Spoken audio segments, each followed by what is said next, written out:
तर गॅसच्या तुटवड्यामुळे मुंबईसोबतच अनेक शहरांमध्ये छोट्या मोठ्या व्यावसायिकांना फटका बसतोय। बघूयात। मुंबईमध्ये एलपीजी गॅसच्या तुटवड्यामुळे इडली आणि मेदूवड्याचे भाव वाढले।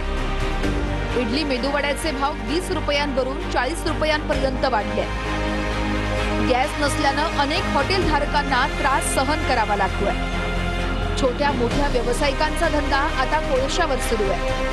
सिलेंडर तो नहीं मिल रहा है। काम पहले का ही सिलेंडर था, उसी से थोड़ा बचा के थोड़ा सुबह सुबह करते हैं, उसके बाद कोयला पे सब कुछ बनाते हैं। अभी कोयला से ही काम चलता है। मुंबईमध्ये चहाचा धंदा करणारे छोटे व्यावसायिक आता इंडक्शन शेगडी वापरतायत। गॅस मिळत नसल्यानं 2-3 दिवस या छोट्या व्यावसायिकांना धंदा बंद करावा लागला होता।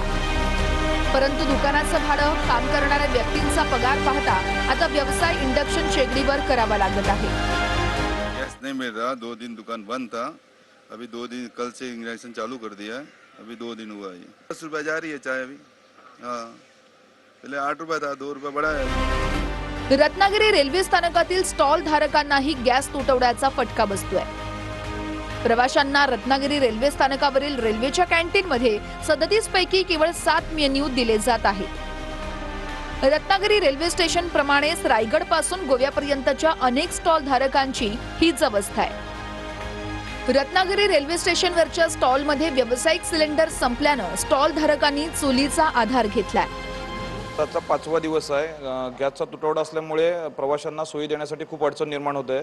आज 5 दिवस झाले की आम्ही गॅस पूर्णपणे बंद झालेला आहे।